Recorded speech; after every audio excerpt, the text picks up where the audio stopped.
now, Mike's thoughts.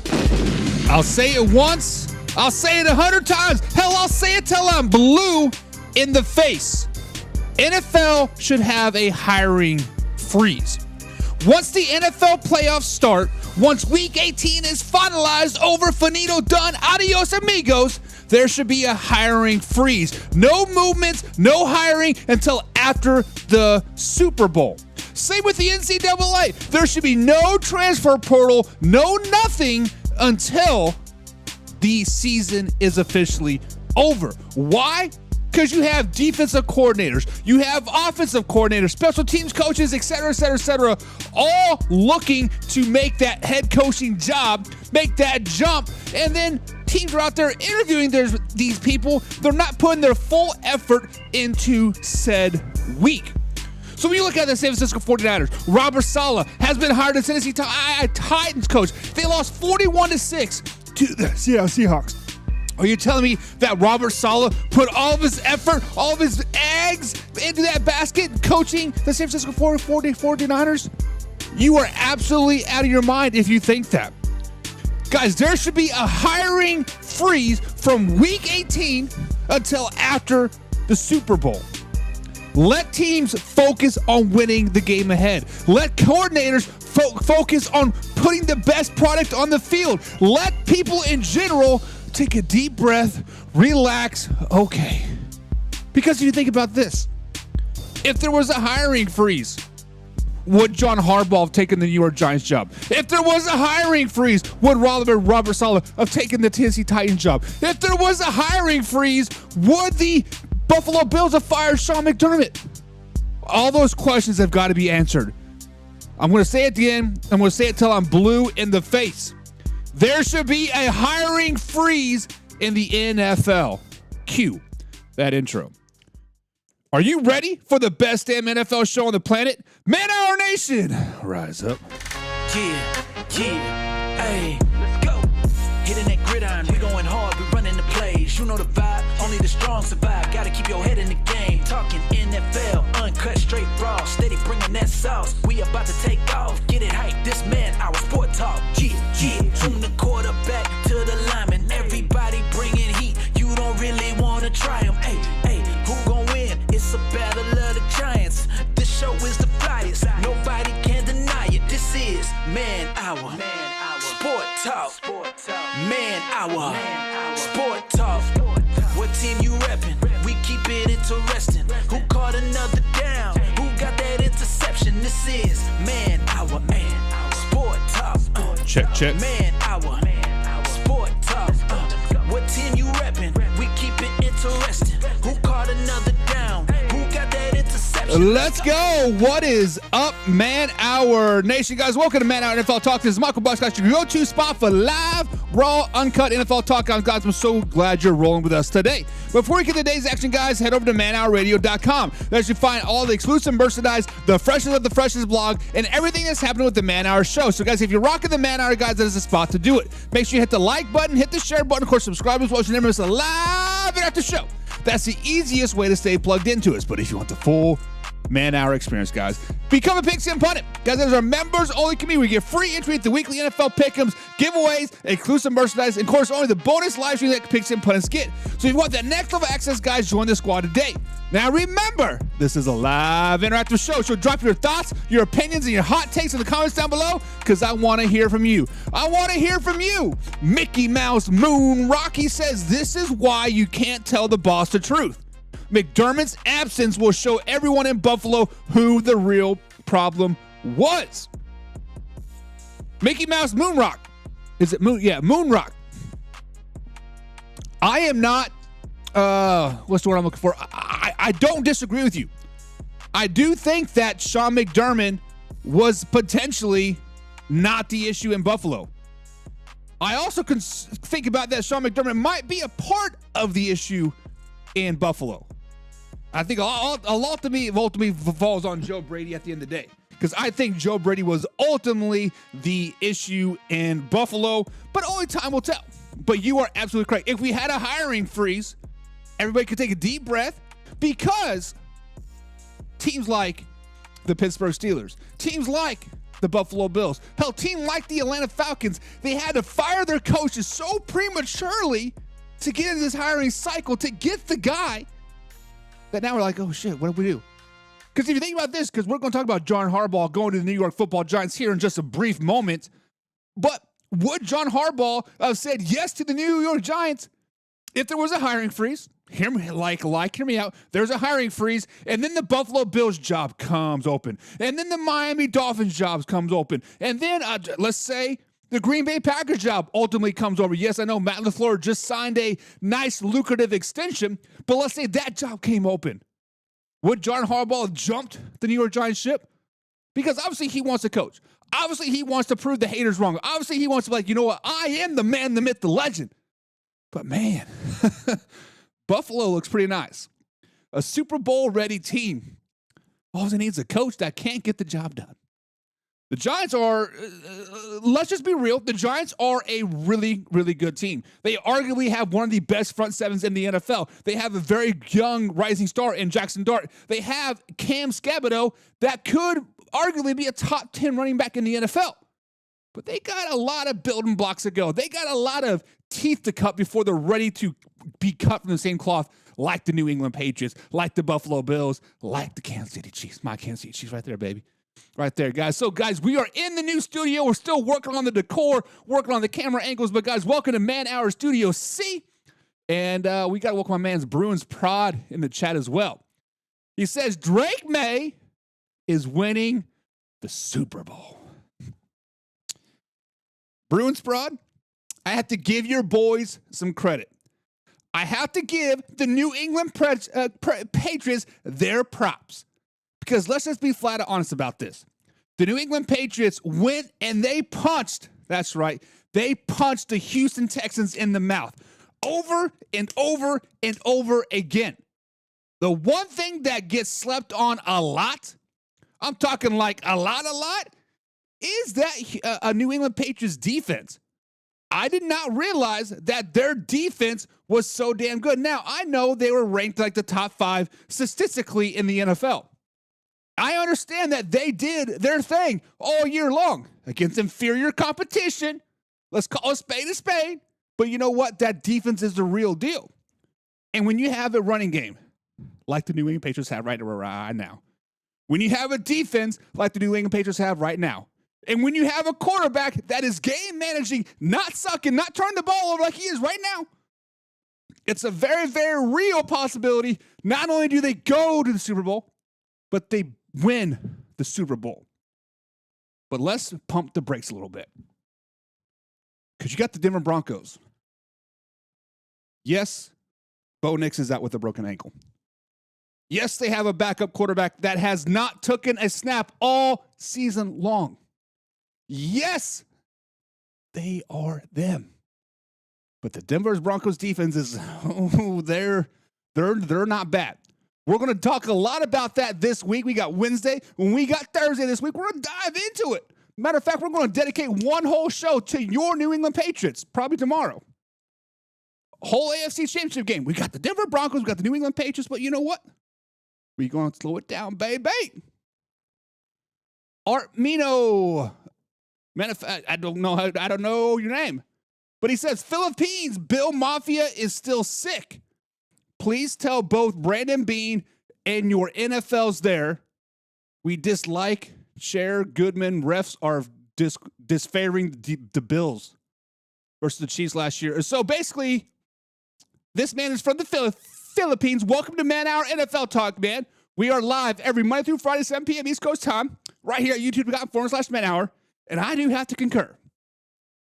What this man is talking about, if you guys go over to our Facebook page, facebook.com/Man Hour NFL Talk, we posted the catch that Brandon Cooks made. We posted Brandon Cooks taking 2 steps. We posted Brandon Cooks putting the knee in the turf.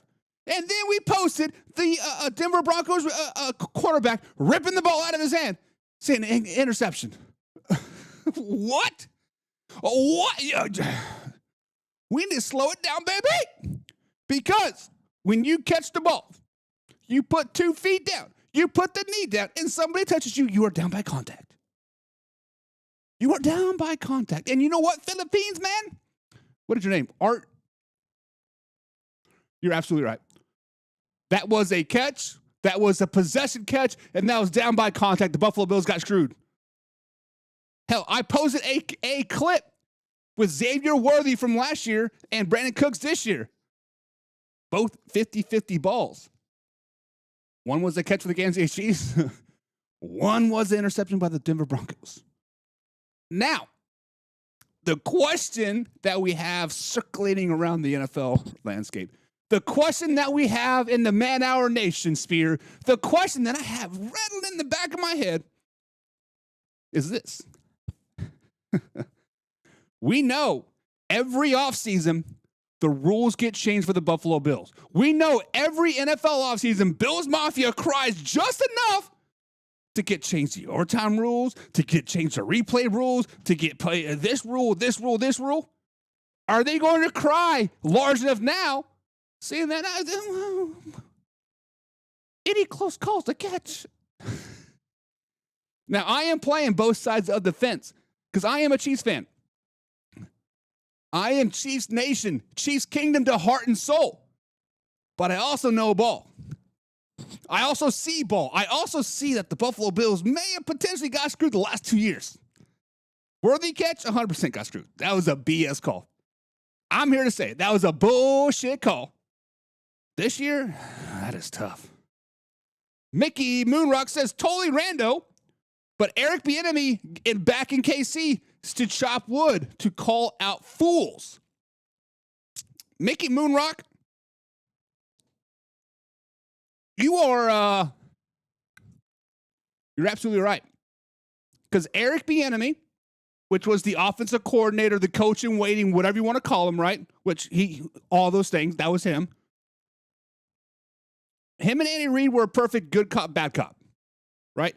Eric Bieniemy was the bad cop, holding people accountable, holding people to the standard, making people become the standard. Patrick Mahomes elevated his game. Travis Kelce elevated his game. Isaiah Pacheco elevated his his game. Hollywood Brown elevated his game. All those people elevated their game when Eric Bieniemy was there. Once Eric Bieniemy went to greener pastures and Washington Commanders, got fired, went to was it UCLA? UCLA or USC? I can't remember. And now, Kansas City Chiefs have kind of fallen off, right?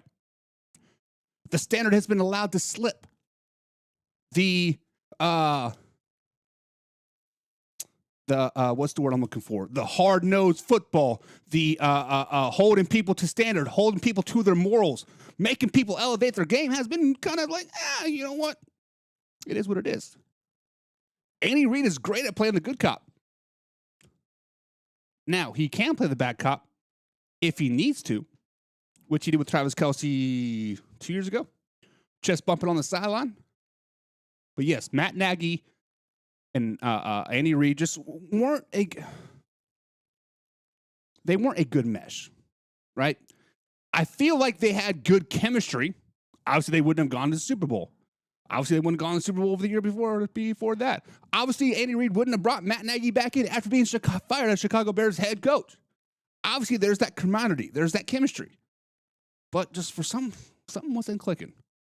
I don't know if it was because Matt Nagy wanted out, because he wanted to become that man again, or if we're just like, you know what? Sometimes things run their course. Sometimes it is simply time to just move on. And I think Eric Bieniemy, if he does get hired as Kansas City Chiefs offensive coordinator, if that has happened and I haven't heard about it, guys, let me know. But I think that is a great move by Andy Reid. My man, John Peoples, Pigskin Pun. Pigskin Pun, get you some. John Peoples says, what up, man? Our nation. What's up, John?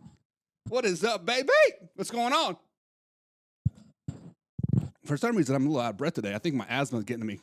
But guys, it is time to get into today's topics and to dive into today's show.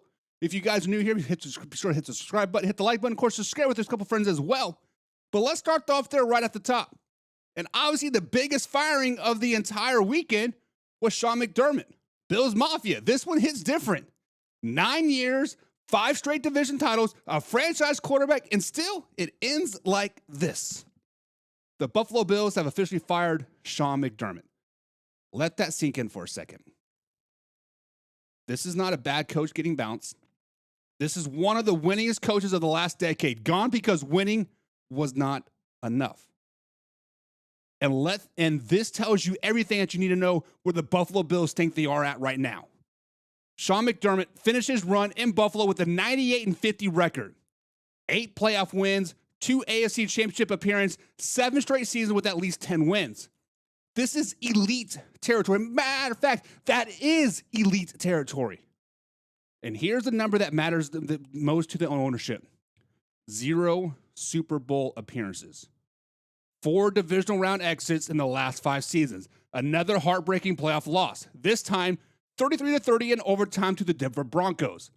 Another year where the Buffalo was right there and still came up short. And eventually, right there, it stops being good enough. This firing is not about failure. This firing is about ceilings. And the Buffalo Bills have won 91 games since 2019, including the playoffs. This is the most wins in a 7-year span in NFL history without a Super Bowl appearance. Let that stat breathe a little bit. Think about that. Every other team in that neighborhood has eventually broken through. The Patriots did it. The Chiefs did it. The Colts did it. Hell, even the Cowboys did it back in the day. The Buffalo Bills did not. And that is the scary part about this. They kept losing the exact same way. Postseason overtimes, defensive breakdowns on the road, big moments where execution slipped. Sean McDermott went 0-3 in playoffs in the overtime. On the road in playoff, matter of fact, the Buffalo Bills were 1-7 under Sean McDermott, giving up nearly 29 points per game. That's not random. That is a pattern. And then Josh Allen. Oh, man, this man finally enters in a new era. This move also drops a massive weight directly onto Josh Allen. For the first time in his NFL career, he will have a new head coach. Allen is heading into year 9. He turned 30 back in May. He has more playoff starts and wins than any other quarterback in Super Bowl history without a Super Bowl appearance. That is a brutal stat. This past season was quietly one of his toughest.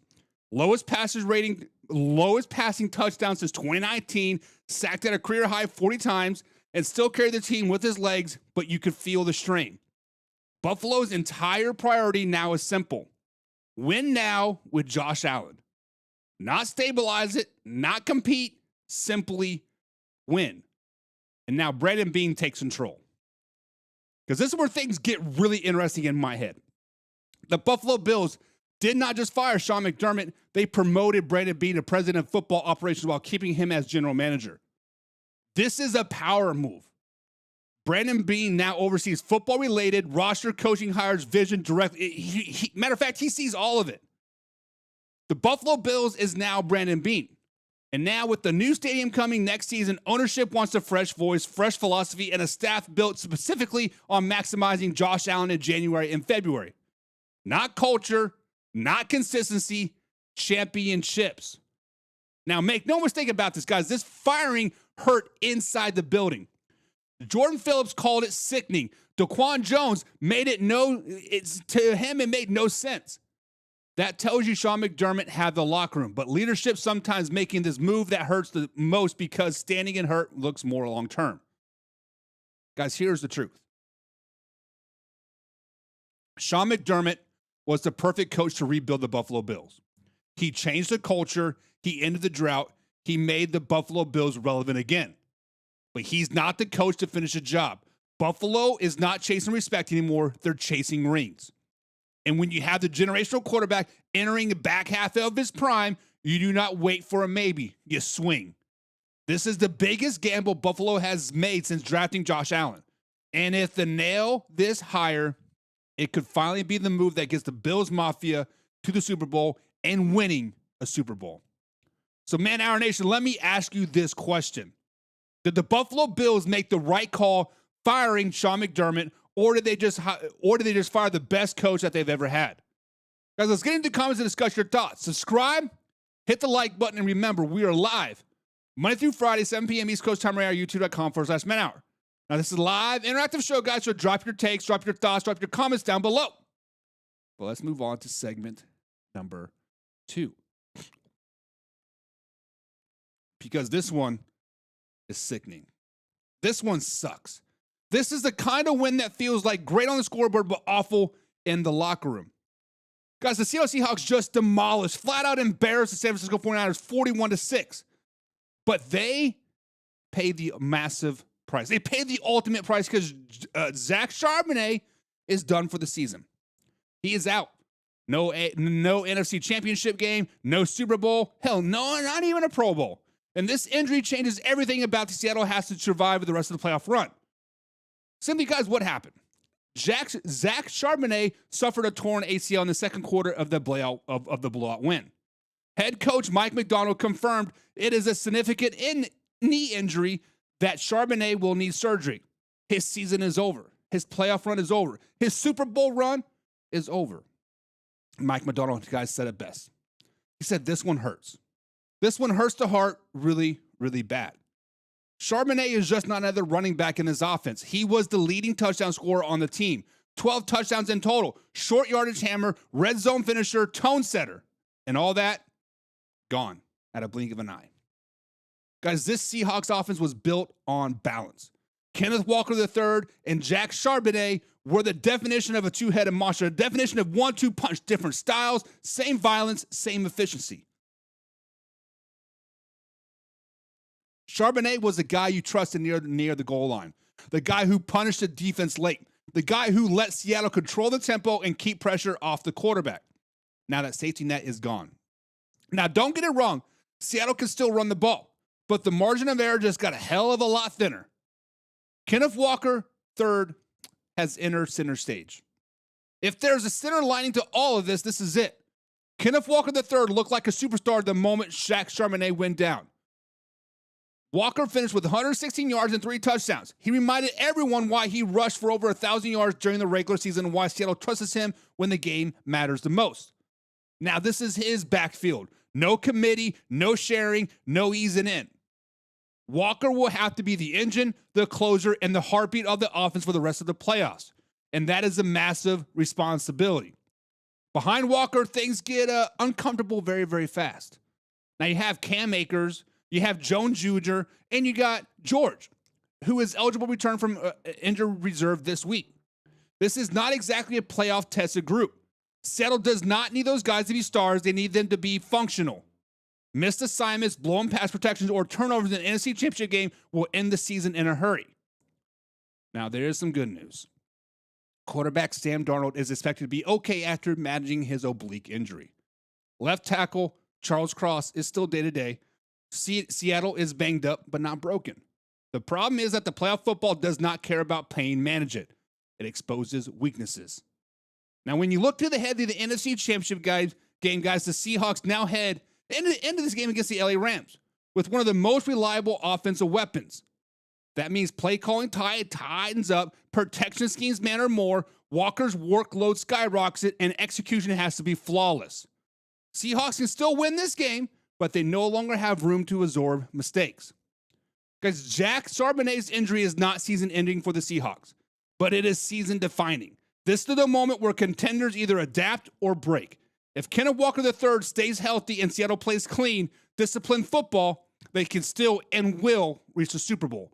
If Walker gets worn down and the depth starts to crack under pressure, this ends real fast. The margin is razor thin now. But Man Hour Nation, let me ask you this question. Can the Seahawks still win the Super Bowl without Zach Charbonnet, or is this injury the one that ends their run? Subscribe, hit the like button, guys. Remember, we're live Monday through Friday, 7 p.m. East Coast time, right here, youtube.com/Man Hour. Now, let's get into your comments and discuss your thoughts. Let's move on to the next round of things, guys, because Caleb Williams, you know, the man, the myth, the legend, the man that likes to run back 40-plus yards and throw a game-tying touchdown. Guys, Caleb Williams, it's tough. This is how seasons end. Sometimes. Not with the blowout, Not with the bad roster, not with the talent gap, not with one play, one read, or one miscommunications. And for the Chicago Bears, that moment came in overtime against the LA Rams. 2nd and 8, ball near midfield, clean pocket. Caleb Williams sees a chance to put his team into field goal range and possibly punch the ticket of the NFC Championship game. He takes a shot, and instead of the completion, he turns into a season-ending interception to Cam Curl, jumps the route. A few plays later, the LA Rams walk it off with the field goal, season over. Immediately after the game, the spotlight swings into one name, DJ Moore. Critics point to his route, the pace, the angle, the effort. It looked like he drifted. It looked like he jogged. It looked like the safety read it all the way. But Caleb Williams did not throw his teammates under the bus. He called it what it was, a miscommunication. Williams said he and Moore were not on the same page and admitted those small details do not get ignored out early, can show up in the biggest moments late. And honestly, this answer matters. This is where I love Caleb Williams, and you got to give him a ton of credit. He did not blame. He did not deflect. He did not hide. He owned the moment and immediately turned it into a learning point for himself and the entire offense, the entire franchise. This is a franchise quarterback behavior, guys. Caleb Williams is the man, the myth, the legend. He talked about timing, alignment, route depth, and how how conversations from week 1 to week 6 have been refreshed because playoff football exposes those things. This is growth, and that is growth. Now, let's be fair. DJ Moore still finished with 5 catches, 52 yards, and a touchdown. He was productive. He was involved. He was not invisible. But optics matter. And when a receiver is not in the locker room post-game or during cleanout day, people are going to talk. Whether it's about effort, angle, or explanations, sometimes was not synced. And in overtime of a playoff game, that is unforgivable. Not selfish, not cautious, not malicious. This is about to shine a light where the Bears' offense still needs to grow. Timing, trust, communication. You cannot have gray areas in January. The good news, the foundation is there. Caleb Williams looks like the guy. The system worked enough to get him there, and is still a talent across the board. And even better news, Rome Odunze confirmed he will not need surgery on his foot. He played through injury all season long and is still tied to the team and league in receiving touchdowns. All that matters moving forward. This interception to end the game or to ultimately lose the game did not expose a broken locker room. It exposes a young offense still learning how to win in the biggest moments. Caleb Williams handled this exactly how you want your franchise quarterback to handle it. Accountability without blame, leadership without finger pointing, and DJ Moore and the receivers need that conversation. They need clarity, they need alignment. But the loss is not a winning, or the loss is not a warning sign. It is a lesson. And if the Bears learn it from the right way, this is the kind of pain that fuels a deeper run next season. So, Man Hour Nation, guys, let me ask you this question. Was the interception more on Caleb Williams or DJ Moore? Or was it simply a young offense learning to find their way? Guys, subscribe, hit the like button, and remember, we are live Monday through Friday at manhourradio.com and, of course, at youtube.com/manhour. Now, this is a live interactive show, so comment down below, and let's get to your thoughts. But let's talk about John Harbaugh. Guys, this feels different. Not hopeful different, not rebuild different, but franchise-altering different. The New York Giants just hired John Harbaugh as their next head coach, and for the first time in a long time, this news actually makes sense. John Harbaugh did not stumble into this job. He wanted it. He said it himself, biggest stage, biggest market, biggest expectations. This is not a coach looking for his last paycheck. This is a Super Bowl winning coach choosing chaos because he believes he can fix it. That matters. Since Tom Coughlin left, the Giants have been stuck in neutral. 1 playoff win since 2015. 4 head coaches, consistent resets, no identity. John Harbaugh walks in knowing exactly what this building represents and exactly what it demands. But let's talk about what the Giants just landed. Guys, John Harbaugh spent 18 years with the Baltimore Ravens. 12 playoff appearances, a Super Bowl title, 180 regular season wins, which puts him in top 15 of all time. Among active coaches, only Andy Reid and Sean Payton have more wins. This is not potential. This is simply proof. And here's the key detail. John Harbaugh is the first Giants head coach hire who has already won a Super Bowl. That is not symbolism. That is intent. John Harbaugh made an interesting comparison during his introduction. Andy Reid leaving Philadelphia. Andy Reid landing in Kansas City. Andy Reid getting a second act to turn into a dynasty. John Harbaugh coached under Andy Reid. He understands that arc. And when Reid told him change can be good, that was not an empty advice. That was a blueprint. The Giants are betting John Harbaugh can do in New York what Andy Reid did in Kansas City. But it all starts with the quarterback. The job became attractive because of one name and one name only, Jackson Dart. This rookie quarterback was a lone bright spot in this brutal season. 24 total touchdowns, poise, mobility, leadership, and flashes. Harbaugh immediately zeroed in on him. He talked about building the team around his quarterback, about loving how Dart plays, about loving who he is. That is vintage John Harbaugh. He did this way before Joe Flacco. Lamar Jackson, 2 quarterbacks in nearly 2 decades. Ability matters. But let's not get this twisted, guys. This is not a teardown. The Giants have real pieces. They have Malik Neighbors on the outside, Andrew Thomas anchoring the line, Brian Burns, Dexter Lawrence, Kevin Thibodeau up front. That is foundation. What they have lacked in alignment, identity, and consistency, they still have those solid pieces.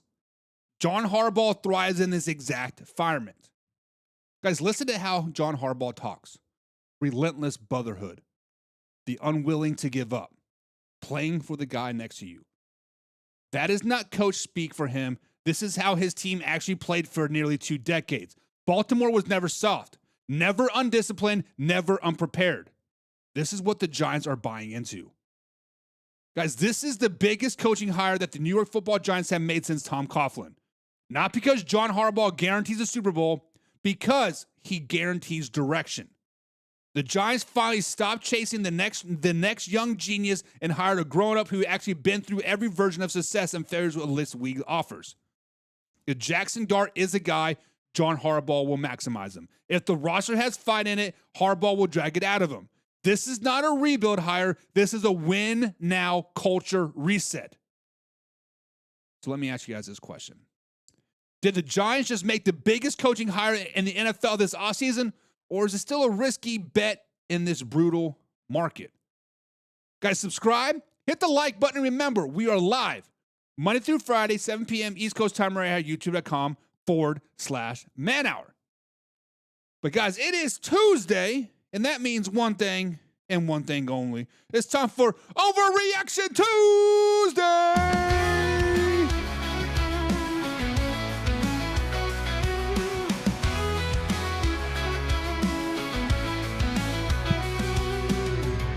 Tuesday morning, the coffee's hot. Hot takes flying like a last-minute shot. They say he's washed, they say he's gold. Every week's a legend or a story untold. He's the GOAT, no, he's a fraud. A single play, they applaud or applaud. Overreaction Tuesday. Big swings, small plays. One snap changes fate. Overreaction Tuesday. The crowd or the gate, no middle, just debate. All right, Man Out Nation, it's time for Overreaction Tuesday. For those who have not seen this segment before, let me break it down for you guys. Here's the deal. I'm going to throw out a hot take, a bold statement, a intense reaction to something going on in the NFL world. And it's up to us to decide whether it's an overreaction or actually spot on. Now, if you guys think it's an overreaction, we need to call it out. We need to slow it down, baby! That's a little bit too much. We need to dial it back here, Buck. Seeing things with a little bit more perspective. But if you think I'm actually, if you guys think it's actually legit, you think I'm spot on, you're going to roll with it, you're going to really say, you know what? Buck, you're onto something that's not overreaction. That's reality, and here's why. So, guys, we're going to throw out some big takes, and we'll have to see we're jumping off the gun or the hype is real. So let's get ready to dive in and see what we're overreacting to on this Overreaction Tuesday. Just debate.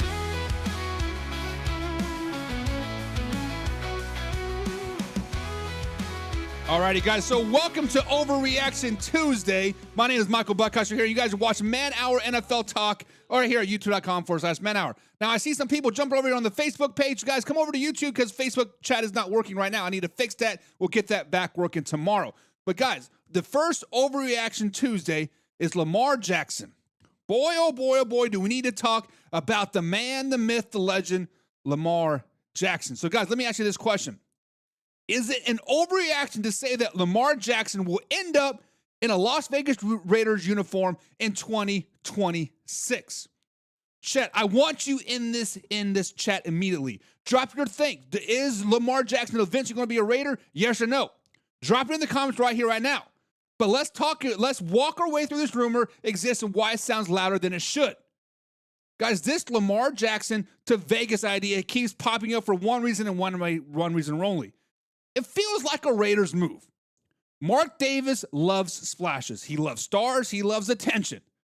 And trading for a two-time MVP quarterback would instantly fix the Raiders' biggest problem. Multiple people around the league have circled Lamar Jackson to Vegas as their bold prediction. Not because it's logical, because it's dramatic. And Vegas lives on drama. Now, let's be perfectly clear. Ravens owner has been very, very public. He wants Lamar extended. He wants it done by March. That matters, but here's the real tension. Concerns about availability, frustration with past coaching staffs, and a sense that Lamar is the organization haven't been on the same page for a while. This is a non-toxic relationship, but it's not a perfect one either. And when there's even a crack, a rumor machine goes crazy.